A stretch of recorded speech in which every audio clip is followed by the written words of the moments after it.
21대 대통령 선거가 막을 내리며 대한민국이 새로운 5년 출발선에 섰습니다. 정권의 승패를 넘어 이번 선거가 한국 사회에 남긴 것은 무엇이었는지, 국민의 선택은 앞으로 어떤 변화를 가져올지 두 명의 정치 전문가와 이번 대선을 깊이 있게 분석하고 한국 정치가 나아가야 할 방향을 짚어봅니다.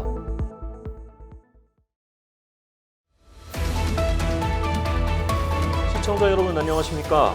다시 한번 거대한 선택의 파도를 넘은 대한민국. 21대 대통령 선거는 진짜 대한민국을 내세운 이재명 후보의 승리였습니다. 위기에 강한 대통령을 자임했던 이재명 대통령은 이제 진짜 위기를 돌파해야 하는 자리에 올랐는데요.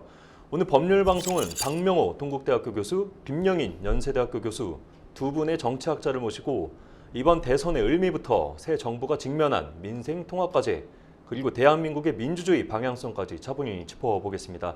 두 분 교수님 어서 오십시오. 안녕하세요. 네. 박 교수님 먼저 자기소개 간략히 부탁드리겠습니다. 네, 저는 동국대학교 정치외교학과 박명호라고 합니다. 법률방송에 처음으로 함께하게 돼서 영광입니다. 감사합니다. 네, 김 교수님도 한번 인사 한번 부탁드리겠습니다. 안녕하십니까. 연세대학교 김영인입니다. 21대 대통령 선거가 끝난 직후 대한민국의 미래와 방향을 함께 고민하고 또 그려보는 시간에 초대해 주셔서 진심으로 감사드립니다. 네, 고맙습니다. 자, 본격적으로 질의에 들어가 볼 텐데요. 첫 번째 논점은 선거 결과입니다. 이 선거 결과에 대해서 어떻게 박 교수님은 예상을 좀 하셨는지 궁금하고 이번 대선의 의미 좀 어떻게 평가를 하십니까? 이번 대선은 계엄과 탄핵에 따른 대선이었기 때문에 사실 이재명 후보가 기본적으로 우세할 수밖에 없는 환경 속에서 출발한 선거였고 예. 또 8번밖에 되지 않아서 일반화시키기에는 좀 한계가 있지만 네. D-24호 그러니까 후보 등록 시점에 여론하고 D-7 그러니까 투표 7일 전, 그다음에 D-5 그러니까 깜깜이 기간이라고 여론조사 금지 기간, 공표 금지 기간의 여론을 종합해 보면 대선의 결과하고 달랐던 적이 별로 없었어요. 여태까지. 예. 그래서 8번밖에 사례가 되지 않기 때문에 일반화시키기에는 조금 한계가 있었지만 예. 이번에도 같은 경우였다고 봐야 될 것 같고, 또 2위 후보가 후반부에 급속하게 1위 후보를 따라잡는 경향을 보이기는 하지만 예. 넘어서는 골든 크로스 역시 한 번도 여태까지 없었던 일이거든요. 그런 면에서 보면 초반부터 어떻게 보면 예상된 결과였다라고 보여지는데 네. 전체적으로 보면 참 절묘한 결과라고 생각이 됩니다. 네. 1위 후보가 예측조사에서는 과반을 넘는 거로 나왔지만 예. 과반에 약간 모자라면서 아쉬움이 이제 좀 있게 됐고, 예. 2위 후보는 예상보다 조금 더 득표를 한 셈이거든요. 네. 그렇게 보면은 좀 애매한 결과를 가져왔다 생각이 예. 되고, 3위 후보는 좀 실망스러운 결과를 가져온 게 아닌가 생각이 됩니다. 네. 따라서 전체적으로 보면 정치 복원과 정치 리더십의 그 복원을 통한 국민 통합을 요구하는 국민적인 절묘한 결과였다고 생각을 합니다. 네. 자, 김 교수님도 어떻게 좀 보셨는지 궁금하고 득표율 어떻게 좀 예상하신 대로 왔는지도 좀 궁금한데요. 득표율은 이제 그 이재명 후보는 50% 내외, 그리고 김문수 후보는 40% 내외, 그리고 그 이준석 후보는 10% 내외. 그래서 네. 큰 틀에서는 이제 예측을 한 대로 좀 나왔다 생각을 합니다. 예. 그 이번 21대 대선은 전임 윤석열 대통령의 파면으로 인해 치러진 이제 거리에 의한 선거죠. 예. 그래서 당시 집권 정당이었던 국민의힘에게는 상당히 불리했던 선거였고, 비상계엄과 비상계엄의 불법성, 그리고 대통령 탄핵을 주도했던 더불어민주당에게는 상당히 유리했던 예. 선거입니다. 그리고 범보수 세력으로 이제 분류될 수 있는 개혁신당의 이준석 후보가 완주를 함으로써 사실상 네. 3자 다자구도로 치러졌다, 이렇게 좀 볼 수 있는 선거입니다. 근데 이번 선거에서 그 이재명 후보는 내란 종식을, 그리고 김문수 후보는 독재 저지, 그리고 이준석 후보는 미래를 핵심 구호로 내세웠는데요. 결국 유권자들이 이재명 후보의 손을 들어줌으로써 네. 일단 과거를 청산하는 데 의미가 있다, 이렇게 좀 볼 수 있고요. 예.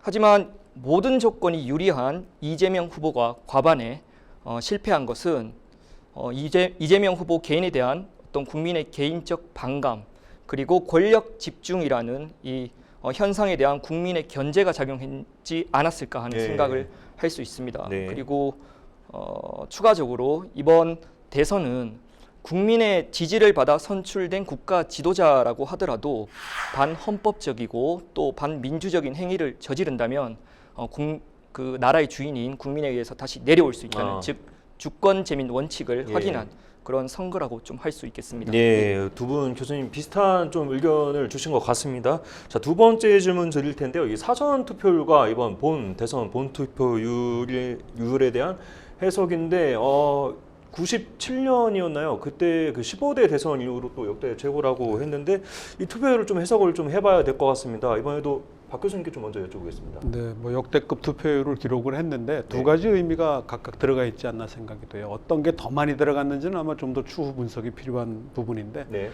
분노 투표 또는 심판 투표가 이제 일정 부분 기본적으로 작용을 하지 않았나 생각이 되고 네. 특히 사전 투표 때는 상당히 높게 진행이 됐거든요. 역대급으로 나오지 않느냐 했는데 결국 두 번째 높은 걸로 이제 마감을 하긴 했는데 아마 이 과정에서는 그 사전 투표 관리와 관련한 일부 해프닝들이 예. 좀 불안감을 가져다 준 게 아닌가 예. 하는 생각을 들고 특히 이제 영남 지역의 그 사전 투표율이 상대적으로 상당히 낮았던 것을 보면 예. 일부 좀 그런 효과를 가져다 주지 않았나 생각이 되고 본 투표율 같은 경우는 이제 영남 지역이 역시 그 후반부에 이제 예. 급격히 상승하는 모습을 네. 보여줬다는 걸 보면 특히 이제 부울경 지역과 TK 지역에서 보면 그 지지층의 동원이 이루어질 만큼 이루어진 게 아닌가. 네. 그런 면에서 양쪽 다 지지층을 동원할 수 있을 만큼 동원하지 않았는가. 따라서 그 이재명 대통령 후보의 득표율하고 또 권영국 후보의 득표율 여기에 김문수 플러스 이준석 득표율을 합하게 되면 거의 50% 안팎에서 서로 왔다 갔다 하는 모습을 예. 보여주거든요. 이건 지난 대선에서도 비슷한 양상을 보였던 거고 그런 면에서 좋게 얘기하면 양쪽 다 지지층을 완벽하게 동원해 냈다라고 할 수도 있지만 예. 나쁘게 보면 양극화가 그만큼 심해졌다. 예. 이렇게 볼 수 있지 않나 생각이 듭니다. 예, 좋은 말씀 감사합니다. 자, 김 교수님께도 한번 여쭤보겠습니다. 이 사전 투표율과 본 투표율 어떻게 좀 해석을 하십니까? 예, 그 사전 투표율은 이제 역대 두 번째 수치로 나왔고 그리고 최종 투표율은 28년 만에 최고치가 나왔다. 그래서 전체적인 평가는 이제 국민들의 관심을 받은 선거였다. 이렇게 예. 좀 볼 수 있고요. 사전 투표율 같은 경우에는 크게 이제 두 가지가 이제 특색을 이뤘다라고 볼 수 있는데요. 첫 번째는 이제 영호남 지역별 차이가 극명했습니다. 그래서 상위 3개의 지역은 전남, 전북, 광주, 즉 호남 지역에서 다 나왔고요. 예. 그리고 이제 영남 지역은 하위 5개 지역이 모두 이제 영남 지역에서 나왔다는 네. 것이 이제 특색입니다. 그래서 이러한 영호남의 차이는 결국은 전남 지역, 전북 지역에서는 승리를 확신하고 열망하는 그런 것이 이제 투입이 됐고 네. 그리고 이제 영남 지역 같은 경우에는 탄핵 정국에 실망한 이제 유권자들이 투표장으로 가지 않았다는 어떤 특징을 좀 보일 수 있습니다. 예. 그리고 부정선거랑 선관위 투표 관리 이 부분에 대한 의혹도 영남에 있는 지지자들이 좀 나서지 않는 게 있고요. 그리고 좀 지역적으로 좀 눈여겨볼 곳이 사전 이제 투표율에서 세종이라고 좀 보거든요. 예. 그래서 네 번째 이제 사전 득표율이 나왔는데 이것은 아무래도 최고위 공무원이라고 할 수 있는 윤석열 대통령과 같은 이제 공무원 입장에서 네. 좀 실망감 아. 그리고 사전 투표율에 1시간 공가가 실시됐다는 편의가 예. 좀 세종시의 높은 득표율로 나왔다고 볼 수 있습니다. 예. 자, 이어서 김 교수님께 조금 더 여쭤보겠습니다. 이 각 후보 당선 요인, 성공 요인과 또 실패, 낙선 요인에 대해서 좀 알아보고 싶은데 교수님 좀 어떻게 보십니까? 예, 저는 그 이재명 후보와 김문수 후보를 좀 비교를 해볼 건데요. 네. 이것을 이제 인물, 조직 그리고 전략 차원에서 간단히 좀 말씀을 드리도록 하겠습니다. 이재명 후보의 이제 대통령 당선 요인은 첫 번째 이제 인물적 요소를 좀 살펴보면 다른 후보에 비해서 대통령 후보로서의 이제 인물적 즉 정치적 체급이 상당히 컸습니다. 예. 이것은 19대 대선부터 3차례 연속 도전을 했고 그리고 성남시장, 경기도 도지사 그리고 더불어민주당 대표를 순차적으로 역임하면서 네. 대선 후보로서의 이미지와 역량을 좀 키워온 것이 예. 첫 번째 당선 요인이고 조직적인 차원, 즉 이재명 후보가 당선된 데 조직적인 차원도 상당히 중요하다고 보는데요. 이재명 후보를 중심으로 한 더불어민주당의 단단한 결속력이 22대 총선, 즉 2024년부터 확실하게 이제 일극 체제로 나아가게 했거든요. 그래서 갑작스럽게 이루어진 이번 선거에서 전국적인 차원의 선거에 있어서 더불어민주당의 어떤 지지가 있었던 이재명 후보에게 유리했다. 그리고 전략적인 차원을 좀 살펴보면 네. 이재명 후보가 이번에 강조했던 것이 중도 보수로의 이제 외연 확장입니다. 예. 그래서 기존 보수 정당의 정치인이나 또 유명 정치 책사, 그러니까 보수 책사들을 그 영입을 하면서 범보수 유권자들에 대한 어떤 공략적인 측면이 유효했다 이렇게 예. 볼 수 있고요.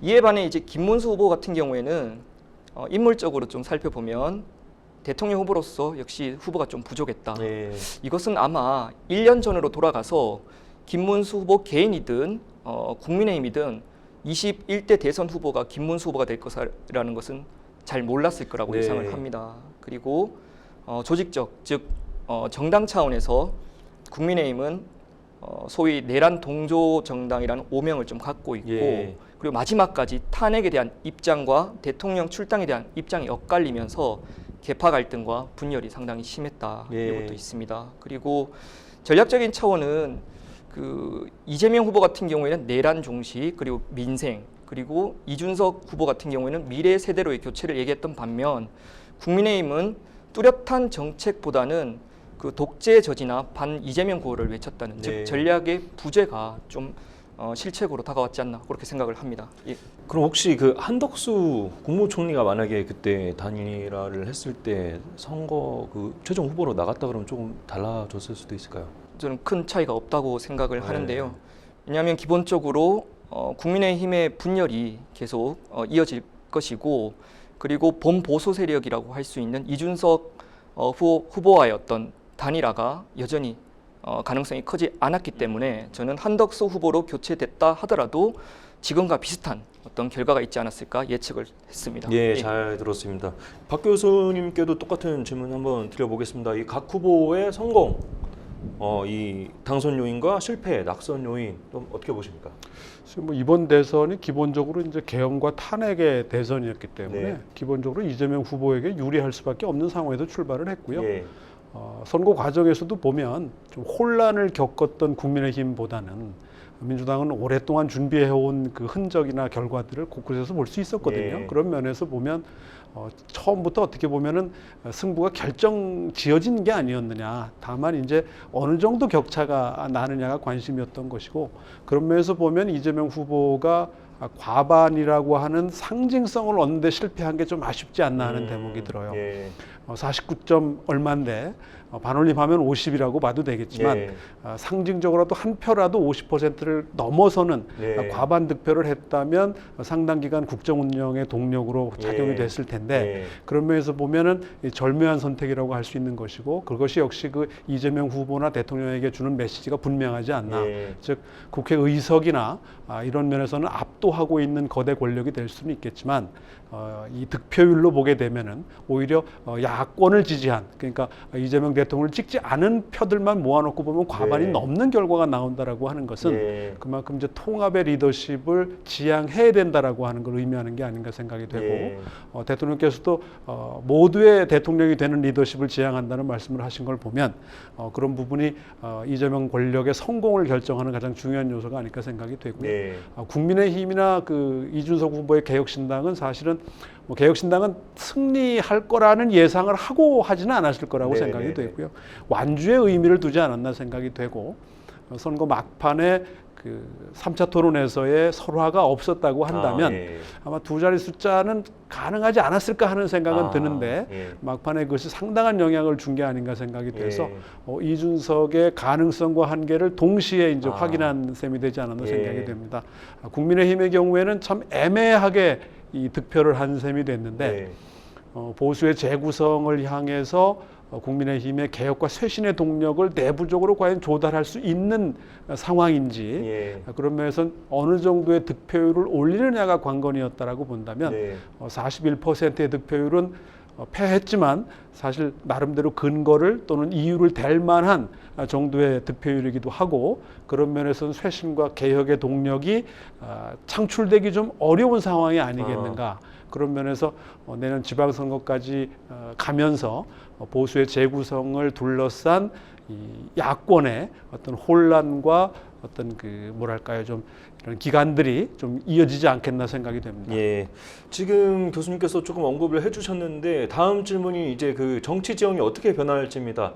정치 지형이 어떻게 변할지 좀 구체적으로 좀 교수님께 더 들어보고 싶고요. 그 다음에 또 지방선거도 말씀해 주셨습니다. 보수 재구성에 대해서 말씀을 해주시면서 지방선거도 말씀을 해주셨는데 이 지방선거 어느 정권에 유리할지도 같이 조금 설명해 주시면 좋을 것 같습니다. 기본적으로 이제 대통령이 오늘 취임을 하셨기 때문에 대통령 취임일로부터 멀어질수록 집권 여당에게는 불리한 거거든요. 예. 근데 아마 내년 6월 초에 선거가 예정돼 예. 있기 1년 정도 때문에 이제 남았는데. 1년이 채 안 남은 예. 거거든요. 어떻게 선거운동 기간까지 포함을 하게 예. 되면 그렇게 따지면 집권 여당에게 상당히 유리한 구도가 될 수 있지 않을까. 예. 따라서 내년 지방선거 예측은 오늘 시점에서 보면 남은 1년 기간 동안 이재명 정권이 큰 실책이나 어떤 실수를 범하지 않는 한에 있어서는 상당히 유리한 구도에 서 있다고 봐야 될 것 같고요. 예. 이 보수의 재구성을 둘러싼 정치 지형의 변화가 이제 급격하게 1년 동안 진행이 되지 않을까 생각이 되는데 좀 한계가 있을 거라고 생각되는 건 총선이 아니기 때문인 예. 거죠. 그러니까 총선이라고 한다면 아마 정치 지형의 변화가 지금부터 바로 시작이 될 텐데 예. 지금 국회의원들은 3년이라는 시간이 아직 남아있는 상황이기 때문에 예.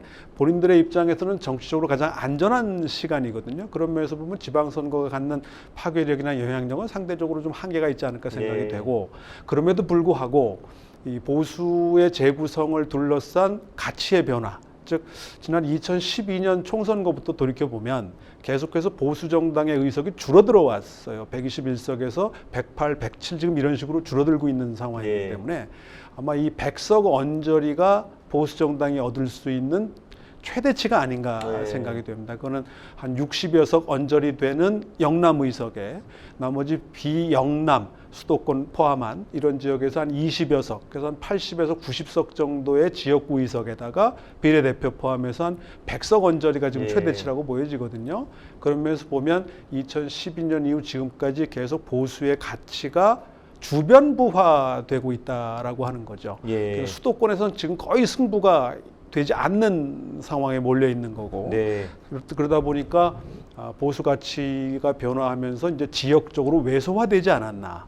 이번에도 부울경을 지켰으니까 망정이지. 예. 만약에 부울경에서도 거의 대등한 승부를 지금 펼친 셈이 됐거든요. 예. 지지 않았을 뿐인 네. 거고 과거에 비해서 득표율이 많이 상승된 걸 보면 이제 다음 선거쯤에서는 이대로 간다면 TK 자민련으로 더 축소될 가능성이 높지 않겠는가. 예. 그러면 앞으로 대부분의 선거에서는 어쩌다 대선에서 이기는 거 빼놓고는 아마 지방선거와 총선에서는 민주당 우위의 구도가 계속될 가능성이 높지 않겠나. 예. 그런 면에서 지난 3년에 어떻게 보면 시간을 좀 허송한 셈이 됐고 예. 퇴행을 한 거였는데 이를 극복하고 짧은 시간 안에 보수의 재구성을 이뤄낼 수 있을지 예. 이건 이제 결국은 어떤 인사를 중심으로 재편되느냐와 예. 관련된 부분인데 그런 면에서 보면 한동훈 전 대표나 이준석 의원을 중심으로 한 세대 교체에 따른 보수의 재구성이 진행되지 않겠나 예상이 됩니다.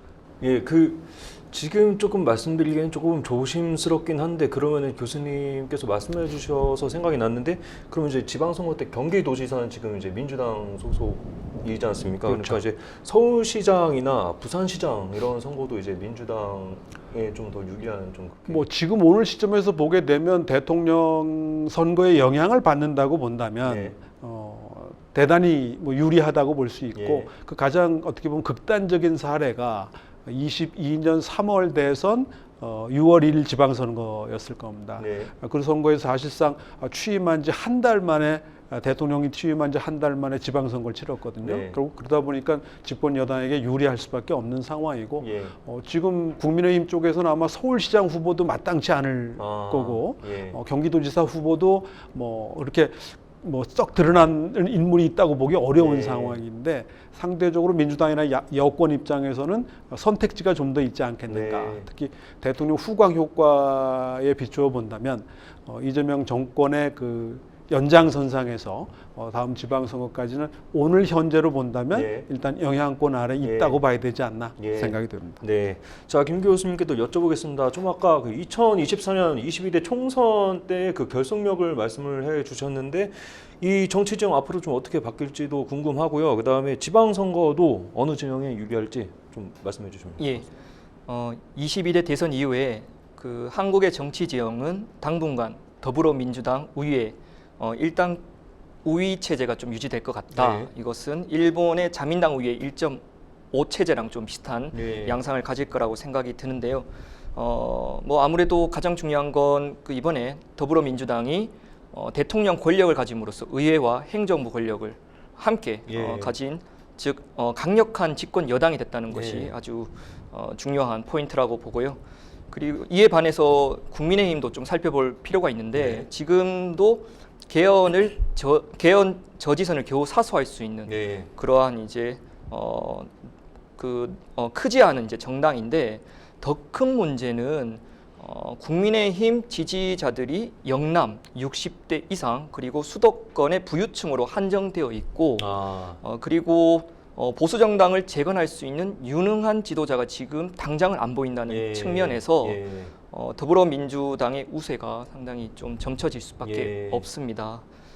그리고 그 이재명 후보가 이번 선거 기간에 중도 보수 정당을 표방을 하면서 정치 이념 스펙트럼에서 더불어민주당의 확장세가 더욱 거세질 거라는 측면에서 더불어민주당 주도의 일당 우위 체제는 좀 당분간 지속될 것 같다 예. 이렇게 좀 말씀을 드리고요. 예. 그리고 이제 다가오는 지방 선거에서는 더불어민주당을 중심으로 한 진보 진영이 유리할 수밖에 없다고 예. 봅니다. 그 첫 번째 이유는 허니문 선거라고 볼 수 있는데요. 보통 허니문 선거는 대통령이 집권하고 약 1년 내외, 1년 안에 치러지는 선거인데 이것은 새로운 정부에 대한 기대감을 반영하는 차원에서 집권 여당에게 힘을 실어주는 경향이 있고 이것은 한국 선거사에서 자주 대부분 나타났던 현상입니다. 김대중 정부 출범 이후 6개월 만에 치러진 제2회 지선 그리고 문재인 정부 출범 이후 13개월 만에 치러진 제7회 지선 그리고 윤석열 정부 출범 이후 3개월 만에 치러진 8회 지방선거 모두 예. 집권 여당이 승리를 했습니다. 네. 그래서 저는 집권 2년 차, 즉 정확히 1년 만에 2026년 6월 3일 날 치러지는 제9회 지선에서는 집권 2년 차에 이제 돌입한 이재명 정부의 힘을 실어질 수 있다 예. 이렇게 보고요. 좀 한 가지 우리가 좀 눈여겨볼 수 있는 사항은 호남 지역에서는 저는 그 조국 혁신당의 약진을 좀 점치고 있습니다. 예, 왜냐하면 21대 대선에서는 유권자들이 더불어민주당을 뭐 상당히 압도적으로 좀 호남 지역에서 예. 밀어줬지만 그 더불어민주당의 이제 정당 색채가 좀 중도 보수로 갔거든요. 예. 이에 반해 조국 혁신당 같은 경우에는 보다 진보 정당의 색채를 좀 더 강조할 경향이 크기 때문에 저는 광역자치단체를 제외한 광역의회 의원, 기초자치단체장 그리고 기초의회 의원에서는 조국 혁신당의 선전이 있을 거라고 생각이 듭니다. 지금 조국 혁신당 말씀해 주셔서 좀 궁금한데 개혁신당이랑 이준석 후보의 역할이 좀 있을까요? 다음에 이제 이준석 후보가 소속됐던 내세웠던 개혁신당은 결국 보수의 재편에 있어서 기존의 좀 낡은 보수보다는 미래를 향하는 보수 그리고 젊은 층과 좀 소통을 할 수 있는 보수로 재편되는 데 있어서 이재명 후보의 개혁신당이 일정한 역할을 할 수 있다고 생각하고 있습니다. 이 주제하고 관련해 갖고는 이걸 좀 분명히 해둬야 될 것 같은데 오늘 시점이라는 거예요. 이제 1년 후 오늘 시점. 또 3일과 인연이 많잖아요. 12월 3일, 올해 6월 3일, 내년 6월 3일이거든요.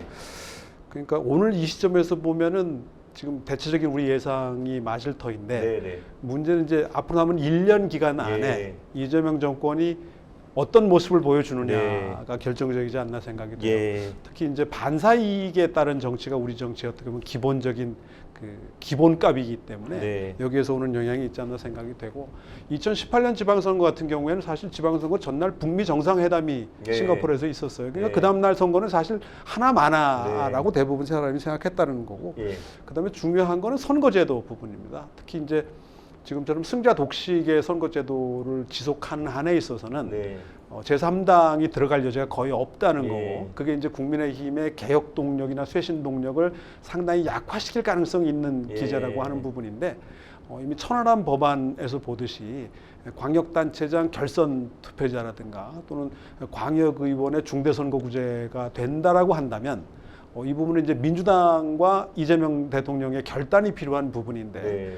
이 부분에 대해서도 사실은 공약으로 했거나 이미 언급한 부분들이 있어요. 예. 만약 이거를 내년 지방선거를 앞두고 지켜낼 수 있겠느냐. 예. 그건 이제 이재명 대통령은 지키려 할지 모르겠지만 아마 국회의원들이나 민주당의 이익의 입장에서 봐서는 어려운 선택일 수 네. 있는, 인간적으로 하기 어려운 선택일 수 네. 있는 부분이 있거든요. 그런 면에서 보면 이 정치개혁의 차원에서 선거제도의 부분을 아마 지금 논의가 시작이 될 터인데 네. 이걸 어디까지 해낼 수 있느냐가 우리 정치 지형의 변화와 말씀하신 그 제3당, 네. 뭐 조국혁신당이든 개혁신당이든 그 활로를 얼마나 만들어낼 수 있느냐에 결정적이지 않나 생각이 듭니다. 예, 지금 교수님 말씀해 주신 것처럼 이제 앞으로 어떤 변수들과 어떤 상황이 될지 모르니까 잘 지켜봐 주시면 될 것 같고요. 자, 두 번째 논점으로 넘어가 보겠습니다. 두 번째 논점은 국민 통합입니다. 어느 선거 때보다 이 양극화가 극심한 양극화를 보였다.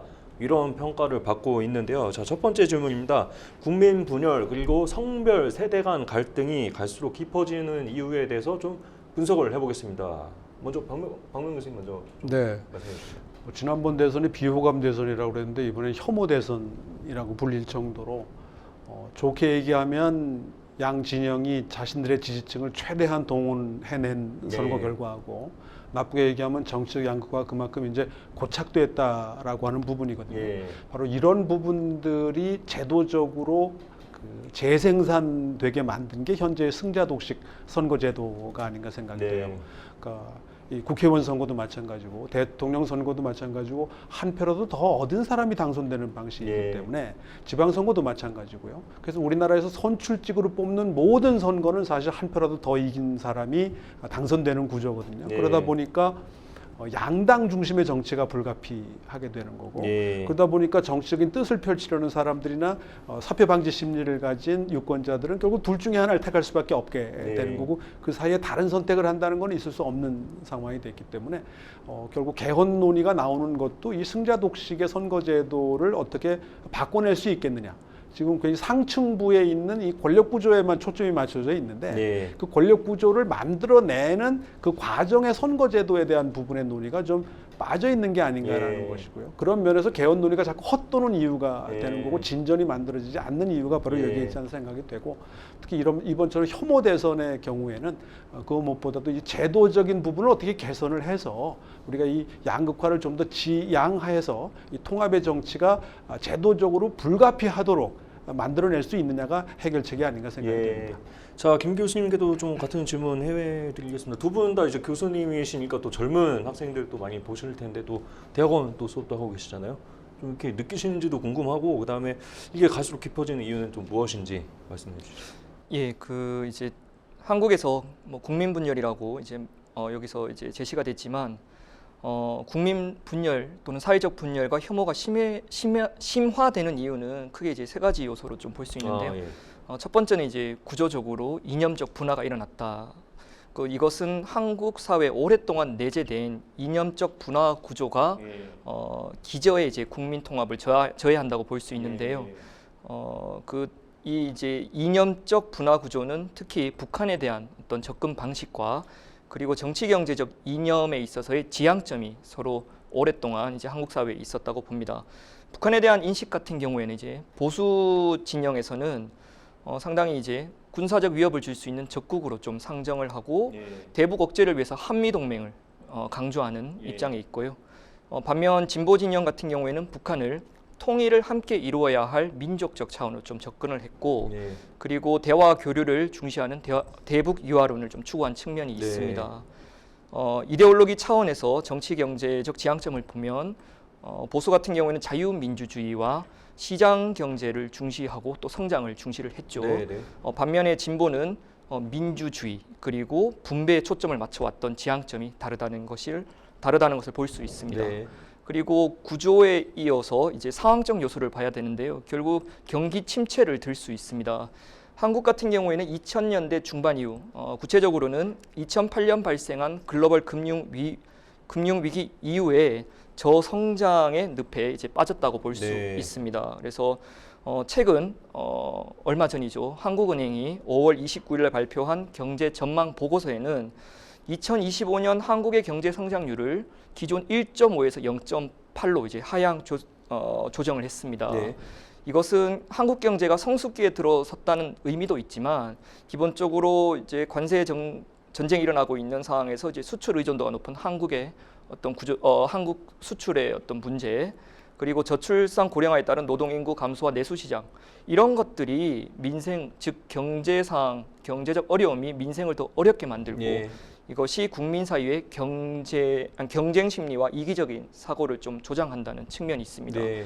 이러한 구조적, 상황적 환경하에서 국민 분열을 더욱 가속화시키고 악화시키는 것은 행위자로서의 이제 정치인이라고 봅니다. 아, 예. 정치인들은 이런 이념적 갈등, 분화 구조와 또 경제 불황을 이용을 해서 오히려 국민들 사이에 분열을 조장하는 그런 어찌 보면 해로운 역할을 했다. 그렇기 네. 때문에 저는 구조, 상황, 또 행위자 측면에서 좀 예. 한국 그 사회의 이제 분열을 좀 살펴봤고요. 네, 그 두 교수님의 지금 분석 얘기 잘 들어봤고요. 자, 새 대통령이 국민 통합을 위해서 양극화를 해소하기 위해서는 어떤 부분이 필요할지 좀 들어보겠습니다. 박 교수님 먼저 좀 얘기해 네, 주시죠. 정치적 양극화라고 하게 되면은 역시 국민 통합의 그 리더십이 제일 중요한 게 아닌가 생각이 네. 되는데요. 이재명 대통령 스스로도 당선 수락 연설에서 모두의 대통령이 되겠다고 다짐을 했고 예. 취임사에서도 그런 언급을 하셨었어요. 아마 본인의 득표율을 생각한다면 적어도 절반 가까운 반대자들이 존재한다라는 걸 전제로 한다면 예. 정치적 통합과 국민 통합의 필요성에 대해서는 그 누구보다도 절감하지 않을까 생각이 되고요. 네. 그런 면에서 총리 내정자를 지명을 했는데 아쉬운 건 국회에 총리 추천을 좀 요청하는 절차를 거치면서 며칠 좀 시간을 좀 보냈으면 하는 생각이었어요. 물론 예. 바로 이제 국정을 운영해야 된다는 부담도 있긴 하겠지만은 예. 국회를 존중하고 또 현실적으로 봐도 지금 이재명 대통령의 의사나 의도를 무시하고 총리를 지명하거나 추천할 수 없는 게 현실 아니겠습니까? 예. 그러면서 원내 교섭 단체 또는 국회에 의석을 가진 정당들 모두에게 총리 추천을 의뢰하고 그 중에서 지명되는 사람이 대통령에게 지명을 받고 또 민주당 의석만 가지고도 어쨌든 총리 인준이 가능한 상황이기 때문에 여러 가지 정치적 안전판은 이미 확보가 돼 있는 상황 아니었는가. 예. 그러면서 보면 이미 좀 시간이 늦었지만 그런 좀 아쉬움이 남고 특히 이제 앞으로 인선이 계속 이루어질 텐데 여기서 얼마나 통합형 인선을 할 수 있겠느냐. 즉 권력은 인사고 인사는 메시지인데 네. 대통령이 아무리 그 화려한 미사 여구를 남발하더라도 예. 결국 인사가 주는 그 하나의 메시지가 중요하다고 본다면 예. 이 통합형 인사를 얼마나 구현해내느냐 여기에 관건이 있지 않나 생각이 예. 듭니다. 좀 정책 같은 건 좀 어떻게 보십니까? 이 정책으로도 좀 뭐 지금 첫 번째로는 이제 민생경제 TF를 아마 대통령 명령 1호로 아마 할 가능성이 높은 것 같은데 네. 민생경제의 어려움이 가장 어렵죠. 문제는 이게 정부의 재정 능력을 활용한 이 민생 지키기 또는 민생 보듬기는 이해가 되지만 이게 어느 정도까지 이제 여력이 가능하겠냐라고 하는 부분이거든요. 네. 그런 면에서 기본소득이라든가 또는 그 지역 화폐라든가 이 정치적으로 조금 논란이 있을 수 있는 사안들을 집권초의 어떤 드라이브를 강력하게 건다고 한다면 이재명 표 정책과 관련한 그 아이덴티티는 충분히 확보가 가능하겠지만 이것이 이제 국민적 통합으로까지 이어지는 정책적인 네. 수단이겠느냐에 대한 부분은 좀 고민이 필요하지 않나 생각이 되고요. 예. 그런 면에서 보면 이 정무적 관리의 역량이 좀 필요하지 않나 생각이 됩니다. 예.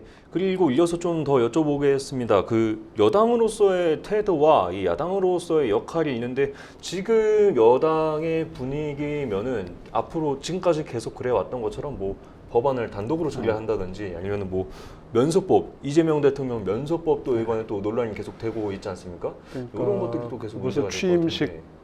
당일날 예.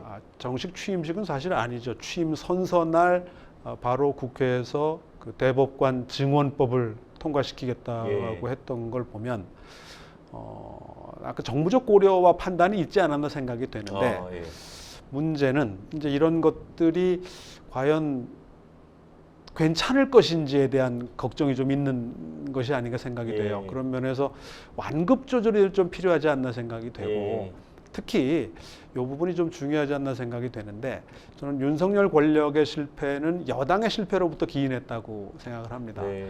여당이 제 역할을 했으면 이렇게 망가지지 않았을 수도 있을지 몰라요. 예. 근데 윤석열 대통령 스스로가 이 정당에 대한 이해가 없었고 어떻게 보면 되게 부담스러워하는 존재였고 귀찮아하는 존재였던 예. 걸 보면 여당이 제 역할을 하도록 하는 게 중요한데 그런 면에서 이 집권 민주당이 이제 다음 주에 새로운 원내대표를 곧 선출한다고 하지 네. 않습니까? 근데 처음으로 권리당원이 여기 원내대표 선출 과정에 참여를 합니다. 네. 이게 또 과연 어떤 결과를 가져올지. 그다음에 곧 예정된 그 차기 당권 지도부 구성의 문제, 거명되는 인사들이 대체로 이재명 지도부에서 역할을 했던 분들이고 예. 친위적 성격이 상대적으로 좀 강한 분들이라고 한다면 여당이 과거 국민의힘이 실패했던 것처럼 그걸 반면교사 삼아서 제대로 역할을 할 수 있을 것인가에 네. 대한 좀 의문이 오늘 현재는 좀 드는데 예. 여당이 적절하게 역할을 하고 또 절묘한 역할을 함으로써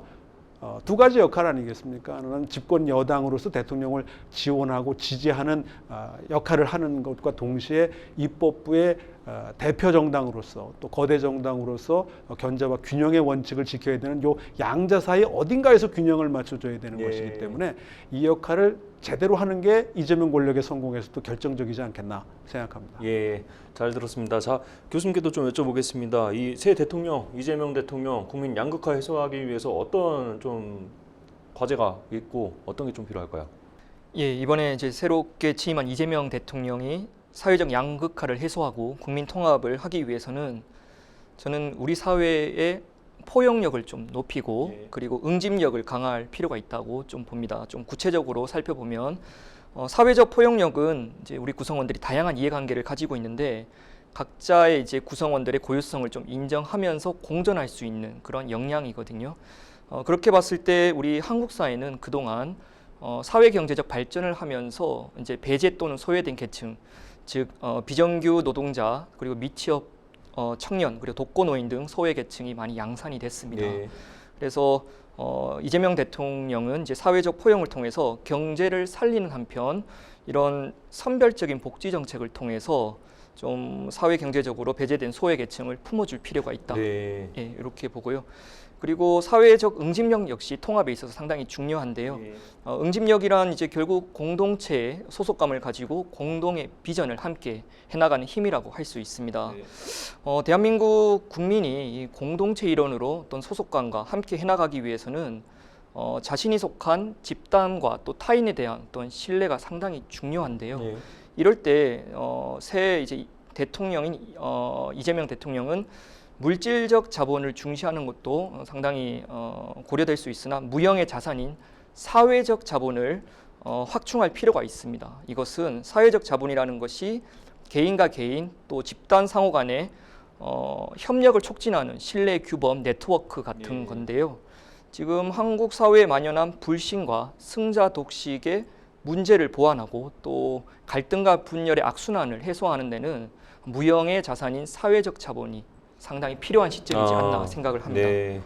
그리고 또 같은 질문 좀 드려보겠습니다. 이 여당으로서의 태도와 야당으로서의 역할 좀 같은 질문인데 어떻게 좀 보십니까? 여당과 야당 크게 이제 두 가지씩 필요하다고 보는데요. 여당은 결국 책임감과 또 절제의 미덕이 필요하고 그리고 야당은 뼈를 깎는 자기 반성과 또 유능한 정책 정당으로 탈바꿈해야 될 필요가 있다고 봅니다. 예. 여당은 지금 의회 권력뿐만 아니라 행정부 권력을 가지면서 강력한 정치적 동력을 확보를 한 상황이기 때문에 이러한 상황에서 정책 과정에서 야당과의 불협화음 그리고 정책 결과에 대한 책임을 반드시 져야 된다고 생각을 하고 책임감과 더불어 상당히 중요한 것이 절제의 미덕이라고 생각을 예. 합니다. 그래서 권력이 집중되면 견제와 균형이 무너지고 또 부패도 만연하고 결국 이것이 시민의 자유와 참여를 억제를 할 수 있거든요. 그렇기 때문에 지금 상당히 큰 권한을 가지고 있는 더불어민주당이 이 권력을 오히려 남용하기보다는 좀 상권 분립이나 민주주의의 분산 원칙을 좀 중시하는 그런 절제의 미덕이 상당히 필요한 예. 시점이라고 봅니다. 예, 잘 들었습니다. 자, 이재명 대통령이 대법원 파기환송에도 불구하고 대통령에 당선이 됐습니다. 선례가 없는 일이라서 논란이 많은데요. 그간 관련해서 쟁점과 향후 전망을 조나리 기자가 짚어봤습니다. 어느 정도의 허위 사실이 후보자의 표현의 자유란 이런 말에 용인될 수 있는지는 그 허위 사실이 선거인의 공정한 판단에 영향을 미치는 정도에 따라 판단하는 것도 이러한 고려의 결과입니다. 이 사건에서 피의원의 김문기 관련 발언 중 골프 발언 부분과 백현동 관련 발언은 피의원의 공직 적격성에 관한 선거인의 정확한 판단을 거르칠 정도로 중요한 사항에 관한 허위 사실의 발언이라고 판단되므로 제21대 대통령 선거에서 49.4% 득표율을 기록해 차기 대통령으로 선출된 이재명 당선인. 과반수에 가까운 국민 지지에도 불구하고 이 대통령의 사법 리스크는 완전히 해소되지 못한 상황입니다. 현재 이 대통령이 받고 있는 재판은 공직선거법 위반 파기환송심과 위증교사 항소심, 대장동 개발특혜 1심, 경기도 법인카드 유용 1심, 쌍방울 대북송금 1심 등 총 5개입니다. 지난 5월 1일 대법원은 이 대통령의 공직선거법 위반 사건에서 유죄 취지로 파기환송을 결정했고 서울고등법원은 오는 18일 1차 공판기일을 열기로 했습니다. 6일 뒤인 이달 24일에는 서울중앙지법 형사합의 33부 심리로 대장동 백현동 개발특혜 사건 속행 공판이 예정돼 있습니다. 국민의힘은 이 대통령의 실형이 확정될 시 다시 대선을 치러야 한다는 입장입니다. 실제로 대법원의 파기환송 결정 후 대통령은 내란 또는 외환의 죄를 범한 경우를 제외하고 재직 중 형사상 소출을 받지 않는다고 규정한 헌법 84조의 해석을 둘러싸고 논란이 일기도 했습니다. 소출을 당하지 않는다는 표현과 관련 재판 정지로 보는 것이 현재 학계의 다수설입니다. 하지만 소추의 의미는 형사사건에 공소를 제기하는 것으로 재판까지 정지된다고 보는 것은 해석의 한계를 넘어선 것이란 반대 의견도 있습니다. 기소된 상태에서 대통령이 당선된 사례는 없기 때문에 당연히 선례도 없는 상황입니다. 대법원은 재판 진행 여부는 각 재판부의 판단에 달려있다는 입장입니다. 논란이 이어지자 민주당은 애초에 재판이 열리지 못하도록 관련법을 개정하겠다는 방침입니다. 무죄와 면소, 형의 면제, 공소기각 선고재판을 제외하고 대통령 당선 시 진행 중인 재판을 정지하는 내용의 형사소송법 개정안과 이 대통령의 선거법 위반 근거인 허위사실 공표죄 구성 요건에서 행위를 삭제하는 선거법 개정안이 그 내용입니다. 두 법안이 시행되면 이 대통령의 공직선거법 재판은 처벌조항 삭제로 종결됩니다. 그 외 대장동 백현동 개발특혜, 대북송금, 법인카드 유용, 위증교사 재판도 무죄 판결 수순이 아니라면 모두 중단됩니다. 법안이 통과될 시 야당의 반발은 더욱 거세질 것으로 보입니다. 국민의힘은 이번 개정안에 대해 오직 한 사람을 위한 법이라며 공세를 펴고 있습니다. 하지만 문제가 된 선거법 조항은 이전에도 행위라는 표현이 모호하다는 지적을 받아왔습니다.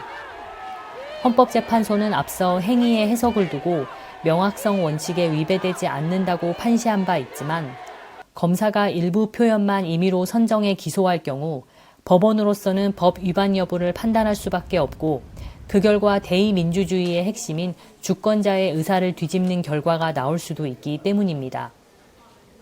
결국 논란의 쟁점은 개정의 시기와 과정으로 향하고 있습니다. 취지는 공감하지만 정부와 여당으로서는 왜 하필 지금이냐는 비판을 피하기 어려울 것으로 전망됩니다. 법률방송 조날입니다. 자, 논점 3으로 넘어가서요. 논점 세 번째 논점은 권력 개편입니다. 권력 개편인데 요즘에 또 얘기 많이 나오고 있는 게 법원조직법 개정입니다. 이 대법관 수를 늘리자 이런 얘기도 많이 나오고 있는데 이 정치권이 과도하게 이 사법 구조나 이런 데 개입을 하는 것 아닌가 이런 지적도 나오고 있습니다. 박 교수님 좀 어떻게 보십니까? 그 이제 정치적 반대자들의 표현에 의하면 이제 대법원 힘 빼기 네. 이게 하나로 이제 읽혀지는 거고, 그것이 이제 선거 과정에서 논란이 됐던 방탄입법과 관련된 논란으로 이어지는 게 아닌가 예. 생각이 되고요. 당장은 6월 18일 선거법 관련 그 재판이 이제 계속될 수 있겠느냐라고 예. 하는 것에 대한 법원의 판단이 일단 주목되지 않나 예. 생각이 되는데, 저는 법원이 어떤 결정을 내리는지에 대해서는 뭐 법적인 차원의 귀결일 테니까 예. 제가 논평하거나 언급할 가치가 있는 건 아니겠지만, 정치적으로 보게 되면 어제 선거에서의 그 득표율이 상당히 그 어떻게 보면 지렛대 역할을 하지 않았을까 생각을 하는데, 이게 아주 애매하게 지금 걸쳐 있는 거거든요. 예. 그러니까 아예 압승이 됐다고 한다면 아마 법원도 상당히 정치적으로 입장이 곤란해질 수 있지 예. 않았을까라고 하는 생각이 드는데, 네. 그보다는 좀 낮게 이게 득표율이 나오면서 네. 이기긴 이겼지만 과반을 돌파하지 못했다라고 하는 상징성 네. 때문에 또 다른 고민을 하게 되지 않을까 예. 생각이 되고, 이건 이제 형소법 개정안이라든가 또는 뭐 그 사심제 논란이 있는 뭐 관련 법안이라든가 네. 이런 것 등과 관련해서 그 권력과 민주당의 이제 판단이나 선택이 핵심적이지 않나 생각이 되는데, 네. 어제 오늘 봐서는 나름대로 어떤 결론을 낸 것이 아닌가 생각이 되고, 예. 그것의 첫 장면이 이제 법사위지만 그 대법관 증언법을 통과시키려 한다는 거, 그건 곧 본회의를 열어서 민주당 의석만 갖고도 얼마든지 통과가 가능한 네. 사안이기 때문에, 이런 면에서 사법 리스크가 임기 중에 이제 어떻게 관리될 것이냐라고 하는 네. 부분과, 그다음에 그런 관련한 입법들이 그 과연 야당이 반대할 터인데 이거를 어떻게 처리할지, 완급을 좀 조절할지 네. 아니면 그냥 강하게 밀어붙일지 등에 대한 여러 가지 선택과 판단, 또 그에 따른 후폭풍 등이 주목되지 않나 생각이 듭니다. 네. 그리고 이번 대선 초반에 좀 얘기가 많이 나왔었던 게 개헌 아니었습니까? 이제 헌법 개정이었는데 이 헌법 개정 정말 가능할지도 좀 궁금하고, 그 다음에 이 헌법 개정이 된다 그러면은 권력 구조가 이제 어떻게 좀 개편이 돼야 된다고 보시는지도 좀 궁금한데요. 좀 제가 보기에는 네. 이 포인트를 잘못 잡고 있는 게, 이게 지금 권력 구조를 뭘로 할 것이냐의 문제가 아니고, 네.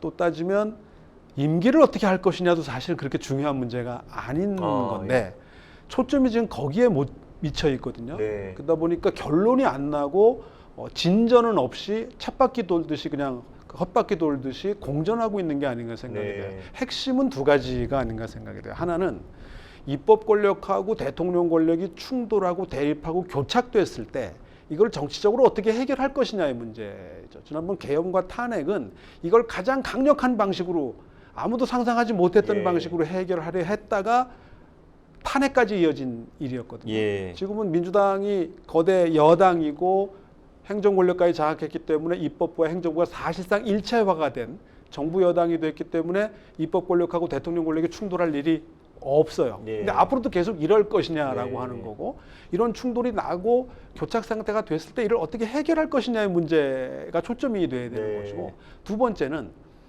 모든 후보가 이재명 대통령 포함해서 대통령 권력을 분산시키는 걸 원칙으로 했어요. 제왕적 대통령이냐 아니냐에 대한 논란도 있지만, 제왕적 대통령의 권력을 분산시킨다라고 하는 거는 국회가 권한과 기능이 강화된다라는 겁니다. 예. 권력이 진공 상태가 아니기 때문에 어디서 떨어져 나온 권력은 어딘가로 이동을 해서 다른 어떤 쪽의 권력을 강화시킬 수밖에 없는 예. 거거든요. 그럼 국회 권력이 강화되고 기능이 강화된 상황에서 국회가 과연 제 역할을 할 수 있도록 하느냐라는 게 중요한 거고, 예. 이때 국회 구성이 국민 체온이 느껴지는 국회가 돼야 된다라고 하는 거거든요. 그럼 무슨 얘기냐 하면 득표율대로 의석이 이루어지는 국회가 돼야 된다라고 예. 하는 겁니다. 지금 민주당하고 국민의힘은 지난 총선 기준으로 보면 의석 차이가 15석 차이여야 돼. 득표율대로 한다면. 예. 근데 지금 70석 차이가 나는 네. 거거든요. 수도권은 더 심한 차이가 납니다. 네. 그럼 무슨 얘기냐 하면 국회가 민주적이지도 않고 투명하지도 않으며 책임도 지지 않는 상황에서 예. 국회의 권한과 기능이 강화되면 앞서 얘기한 입법 권력하고 대통령 권력의 대립은 언제든지 다시 발생할 수 있다는 거예요. 네. 그걸 해소하는 게 목적이라고 하는 예. 거죠. 따라서 출발은 국회의원 선거 제도를 개혁해서 국회가 국민 체온이 느껴지는 국회로 만드는 데서 출발을 해야 됩니다. 네. 근데 이게 진전이 안 돼요. 왜냐하면 국회의원 300명의 이해가 여기서 다 몰려있기 때문이죠. 예. 특히 100여 명이 넘는 민주당의 수도권 의원들, 60명 언저리의 국민의힘 영남권 의원들이 제도 개혁에 가장 반대할 가능성이 높습니다. 네. 이들이 반대하면 이미 과반이 넘기 때문에 제도 예. 개혁이 안 되는 거예요. 그럼 국회는 계속 이 모양 이 꼴로 갈 겁니다. 예. 그런 상황에서 국회의 기능과 권한이 계속 강화된다? 그럼 다시 앞의 문제로 돌아가서 입법 권력은 강화되고 대통령 권력하고 언제든지 맞설 수 있는 예. 거예요. 지금처럼 정부 여당이 일체화가 돼버리면 아무 문제가 없는데 네. 그때는 여당이 이제 출장소로 바뀌게 되는 거죠. 예. 근데 충돌이 되고 교착 상태에 빠졌을 때 이걸 어떻게 해결할 거냐. 예. 그걸 윤 대통령이라는 사람은 계엄이라는 걸로 해결하려고 했던 건데 예. 말도 안 되는 것이 된 거고 결국은 탄핵으로 이어진 게 아니냐. 예. 따라서 개헌이 중요한 게 아니고 개헌은 정치개혁이 최종적으로 완성되는 걸 확인하는 자리고 입구가 선거제도 개혁이라는 건데 여기에 대한 논의는 전혀 없이 뒤에 가서 결론을 지금 얘기하고 예. 있으니까 진전이 안 되는 거고 아무도 관심을 가질 수가 없는 예. 일인 거죠. 또 하나 더 푸신다면 예. 내년 지방선거에서 대통령 선거에서 결선투표제 도입이 논의되듯이 광역단체장 선거에서 결선투표제 도입을 논의할 수 있다는 거예요. 이미 천하람 법안이 있었어요. 예. 폐기도 했지만. 그리고 중대 선거구제를 광역위원까지 확대한다면 다당제 정치가 지방정치에서 가능하다라는 거예요. 예. 그러려면 지금 국민의힘과 민주당이 기득권을 포기해야 됩니다. 예. 이게 그들이 가능하겠느냐라는 거죠. 국회의석도 당연히 포기가 안 되는데 지방에서의 권력을 내놓고 균점하거나 네. 분점하기를 원하겠느냐는 거죠. 따라서 이 개헌 문제, 정치개혁 문제는 이재명 대통령의 결단이 필요하다. 예. 지금 이재명의 민주당이니까 지금 아니면 할 수 없는 네. 일일 거고 아마 조금 더 지나면 민주당의 그 의원들은 대통령의 말을 그렇게 크게 개의치 않을 가능성이 높거든요. 예. 지금 할 수밖에 없는 일이고 예. 정말 대통령이 정치개혁과 개헌에 진정성이 있다라고 예. 한다면 내년 지방선거 선거제도 개혁, 예. 그다음에 국회의원 선거제도 개혁, 예. 그리고 개헌의 시간표가 적절하지 않나 생각합니다. 예. 박 교수님 지금 선거 개혁이 우선이다 이렇게 말씀을 해주셨고요. 김 교수님께도 좀 여쭤보겠습니다. 이 헌법 개정 이거 좀 어떻게 보십니까? 예, 저는 그 헌법 개정이 단기간에는 이제 완수되기 어렵다고 네. 이제 말씀을 좀 드렸습니다. 그럼에도 불구하고 헌법 개정이 필요한 것은 87년 헌법이 약 40년 지나는 동안 네. 대한민국이 외형적으로는 덩치가 상당히 커졌고 예. 그리고 내부적으로도 시민들의 역량이 상당히 커졌다는 그러한 이유를 들 수 있습니다. 그리고 구체적으로는 권력 구조라든지 그리고 지방의 분권 강화 그리고 시민의 또는 국민의 기본권 확대가 이제 필요하다는 점이 네. 개헌의 이제 필요성으로 들 수 있는데요. 네. 저는 이재명 정부에서는 헌법 개정을 바로 하기보다는 제7공화국 헌법을 위해서 준비 기간을 갖는 것이 상당히 중요하다고 네. 봅니다. 왜냐하면 그 결국 헌법은 국가 권력 기조와 권력 구조와 더해서 국민의 삶, 즉 기본권과 관련이 되는데 국민들이 헌법에 대한 이해를 아직은 좀 많은 부분 못하고 있지 않나 이런 생각이 듭니다. 그래서 그 사회적 합의를 통해서 제7공화국 헌법을 이재명 정부에서 좀 준비하는 수기의 시간이 필요하고요. 네. 이런 헌법을 준비하면서도 제6공화국 헌법에 대한 가치 또는 쓸모를 우리 국민과 공유하는 것이 필요한데요. 사실 제6공화국 헌법은 임시정부의 법통을 계승한 역사적인 정통성도 있고 그리고 민주주의 쟁취의 흔적이 곳곳에 스며들어 있습니다. 그래서 제6공화국을 잘 들여다보면 국민 주권주의, 자유민주주의, 법치주의 등 민주공화국의 핵심 가치가 네. 스며 있기 때문에 지금의 헌법에도 좀 국민들이 따뜻한 관심을 가졌으면 좋겠다 이런 네. 생각을 하고 있습니다. 네. 예. 자, 마지막 논점입니다. 마지막 논점은 외교 안보입니다. 외교 안보도 굉장히 중요하고 지금 경제, 글로벌 경제 시대에서 매우 좀 문제가 되고 해결해야 될 과제들이 많은데요. 자, 첫 번째는 한반도 정세가 어떻게 변할지입니다. 먼저 김 교수님께 좀 여쭤보겠습니다. 예, 한반도 정세 어렵죠. 예, 한반도 정세는 한국의 이제 새 정부와 관계없이 크게 변하지 않을 거라고 예상을 합니다. 첫 번째 이유는 한반도를 둘러싼 동북아 국제 질서가 한미일 그리고 북중러를 두 축으로 한 신냉전 구도가 계속 이어질 전망이 크고요. 네. 그리고 한반도에 있어서 미국, 중국, 일본 등이 현상 유지 정책을 계속 고수하고 있습니다. 예. 그리고 두 번째는 결국은 한반도 이제 정세 또는 한국에 있어서 협상 대상국이라고 할 수 있는 북한이 상당히 이제 냉담한 태도를 갖고 있는데요. 예. 2019년 하노이에서 열린 북미 이제 정상회담이 결렬된 이후에 네. 통미봉남 정책을 훨씬 더 이제 강화시키고 있습니다. 예, 즉 예. 미국과는 소통을 하지만 한국을 배제시키는 예. 이러한 입장에서 한국이 어떠한 제스처를 좀 취하더라도 구조적으로 좀 예. 어렵다. 그리고 최근에는 문재인 정부에서는 남북 공동 연락소를 폭발을 했고 또 윤석열 정부인 2023년 12월에는 적대적 국가로 선언을 했고요. 네. 그리고 2024년에는 북한과 러시아 사이에 준 군사동맹에 가까운 포괄적 전략적 동반자 관계 조약을 맺으면서 지금의 한반도의 긴장은 계속 좀 이어질 거다. 예. 한 가지 이제 변수로 제시할 수 있는 것이 한국의 새 대통령과 정부의 예술적인 외교 역량인데 이 부분은 우리가 좀 더 지켜봐야 될 것이라고 예. 생각을 합니다. 예. 그리고 교수님께서 예전에 그 토론회 한번 오셨을 때 안미경중 말씀해 주셨는데 안보는 미국, 그 경제는 중국, 이 대한민국 스탠스가 그렇다고 말씀해 주셨는데 이번 이 이재명 대통령 이제 집권하면서 미국과 중국이 어떤 자세를 취할지도 좀 궁금한데요. 좀 어떻게 보십니까, 교수님? 예, 이재명 대통령이 이제 집권한 이후에 미국에서는 바로 한미 동맹의 철통 유지 그리고 중국의 영향력에 대한 우려 입장을 한국 네. 신임 정부에게 전해왔고요. 네. 그리고 중국 역시 한중 관계를 좀 더 개선할 수 있고 그리고 한반도 안정을 좀 더 이재명 정부에게 좀 요구하는 이 공식적인 어떤 입장을 전해왔습니다. 하지만 이런 공식적 입장 이면에 있는 두 강대국의 한국에 대한 입장을 우리가 좀 살펴볼 필요가 있는데요. 네. 미국 같은 경우에는 상당히 이제 자국 이기주의와 또 세계 대전략 차원에서 한국에게 상당한 압박을 줄 가능성이 큽니다. 아, 예. 예, 세계 대전략 차원에서 보면 미국이 지금 현재 국제 무대 좁게는 인도 태평양 지역에서 중국과 치열한 패권 경쟁을 네. 하고 있는데요.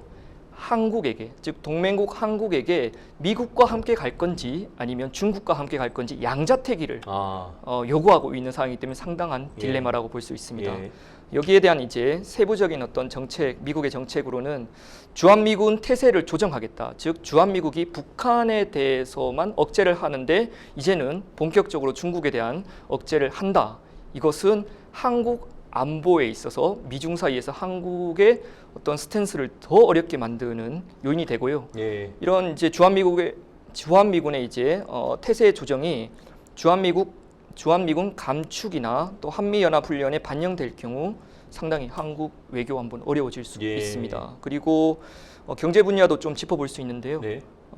지금 트럼프 행정부의 이제 고관세 정책이 이제 관세뿐만 아니라 비관세 영역 30개월 이상의 이제 소고기도 이제 수입을 좀 하게 해달라. 그리고 쌀도 미국으로부터 오게 해달라 이렇게 네. 얘기를 하는데 이러한 미국의 국가 이익에 기반한 철저한 계산에 의한 한국에 대한 어떤 요구는 신임 이재명 정부에게 상당한 외교적, 경제적, 안보적 부담을 줄 수 있을 거라고 예. 생각이 듭니다. 네. 그리고 중국 같은 경우에는 사실 가치 동맹을 내세웠던 윤석열 정부에서 상당히 좀 악화된 것이 사실입니다. 네. 그래서 중국 입장에서는 뭐 공식적인 정부 간의 관계도 좀 개선하자 이렇게 요구를 하고 있지만 더 큰 문제는 한국 내 반중 나아가서는 협중 정서에 대한 어떤 중국의 우려가 상당히 큽니다. 예. 그래서 중국의 어떤 대사라든지 어떤 외교관 또는 지자체 어떤 장들이 한국 내에서 반중 정서를 어떻게 좀 줄여달라고 계속 좀 네. 얘기를 하고 있고 이런 것을 좀 극복할 수 있는 것이 오는 10월에 경주에서 열리는 아시아 태평양 경제 협력체 회의인데 예. 요 이제 에이펙 회담을 기점으로 한국과 본격적인 관계 개선을 하자고 네. 좀 우호적인 제스처를 중국이 취하고 있다고 생각합니다. 예. 자, 박 교수님께도 좀 여쭤보겠습니다. 일전에 제가 이제 그 문재인 정부 때 청와대 출입을 했었는데 그때 귀에 닳도록 얘기를 들었던 게 한반도 평화 프로세스 뭐 이런 거 얘기를 들었었는데 이 한반도 평화를 좀 유지를 하고 좀 발전을 시키기 위해서 이재명 대통령 어떤 좀 자세를 취해야 될까요? 글쎄요, 여러 가지 아마 고민이 많지 않을까 생각이 되고 또 뭐 문재인 정부든 또 윤석열 정부든 그 이전의 정부들도 마찬가지지만 사실 우리가 주체적으로 할 수 있는 역량이나 조건이 상당히 제한적이라고 하는데 네. 문제의 근본적 원인이 있지 않나 생각이 네. 돼요. 그러면서 절묘한 외교여야 되고 상당히 그 기술적인 외교여야 되지 않나 하는 생각이 들고요. 예. 그런 면에서 보면 아마 그 문재인 정부 때나 또는 노무현 정부 때의 외교안보 또 북한 관련한 인사들이 아마 이번 정부에서도 그 기용이 돼서 역할을 할 걸로 보여지기 네. 때문에 과연 진정성을 얼마나 전달해 줄 수 있을지 관건이긴 하겠지만 결국 북한이 여기에 이제 얼마나 호응해 낼 수 있겠느냐 예. 그런 면에서 상당히 제한적 구조 속에서 나름의 활로를 모색하는 접근을 취하지 않을까 생각이 됩니다. 예, 잘 들었습니다. 자, 마지막으로 두 분 교수님께 여쭙겠습니다. 대한민국을 위해서 대한민국 미래를 위한 한마디입니다. 먼저 박 교수님. 네. 지난 6개월은 그 민폐가 된 정치였습니다. 국민 삶을 개선하고 문제를 해결하는 데 도움이 되는 정치가 아니라 오히려 민폐가 된 정치였는데 오늘 대선을 또 그 대통령 취임을 계기로 정치 복원과 정상화 또 국민 통합의 정치가 가능한 정치 리더십으로 변했으면 하는 생각이 들고요. 네. 이 과정에서 가장 중요한 건 역시 여당의 역할이다. 집권민주당이 네. 얼마나 자율적이고 주체적이고 독립적으로 그 활동하고 영역을 만들어낼 수 있겠느냐. 또 이런 부분에 대한 대통령의 어떻게 보면 무관심과 또는 때때로는 방기가 필요한 게 아닌가 생각이 네. 되고 이것이 결국은 그 권력의 성공으로 이어질 수 있는 출발점이라고 하는 측면에서 보면 이것이 권력의 긴장과 협업이 필요한 상황이 아닌가 생각하고 네. 새 대통령에게 이런 것들을 기대해 봅니다. 예, 잘 들었습니다. 김 교수님도 마지막으로 이 대한민국 미래를 위해서 한 말씀 부탁드립니다. 예, 12.3 비상계엄 이후 다사다난했던 한국의 정치적 혼란은 6.3 대선에서 이재명 후보가 이제 대통령으로 당선되면서 막을 내렸습니다. 네. 하지만 지난 6개월 동안 혐오에 가까운 정치 그리고 양극단의 국민 분열 그리고 추락하는 경제 상황을 우리가 지켜봤습니다. 대한민국의 위기가 아닐 수 없습니다. 이런 중차대한 상황에서 우리는 국가의 역할을 좀 다시 생각해 볼 필요가 있다고 생각을 네. 합니다. 국가가 혼란스러우면 그 국가의 국민 역시 편안할 수 없고요. 네. 이것은 국민을 품고 있는 국가가 불안정하면 국민 역시 흔들릴 수밖에 없기 때문입니다. 예. 국가의 이제 존재 이유는 국민의 안전하고 행복한 삶을 유지시켜 주는 것이고 기본적인 역할은 생명과 재산을 보호하는 것이 있는데요. 이 국가의 존재 가치와 역할에서 국민이 주인이 되는 것은 결국 국가 권력의 원천이 국민에게 있다는 것입니다. 그렇기 때문에 이번에 새롭게 출범하는 이재명 정부도 또 이재명 후보를 지지했던 또 지지하지 않았던 국민들 모두 대한민국을 더 나은 국가로 만들기 위해서 이제는 좀 서로가 서로를 이해하고 또 함께 힘을 모았으면 좋겠습니다. 마지막으로 한국 사회의 만연한 분열과 보복의 역사를 끝내고 우리 아름다운 나라 대한민국을 위해서는 한시적으로 권력을 부여받은 정부와 대통령 그리고 국가의 영원한 주인인 국민이 모두 포용과 통합의 문을 활짝 열었으면 좋겠다고 생각을 합니다. 네. 예, 감사합니다. 예. 예. 자, 결국 선거는 끝이 아닌 시작이겠습니다. 국민의 삶이 바뀌는 변화, 국민의 마음을 얻는 통합, 그 여정을 함께 지켜보겠습니다. 5천만 국민의 평가는 지금부터입니다. 오늘 함께해 주신 두 분 교수님 그리고 시청자 여러분 고맙습니다.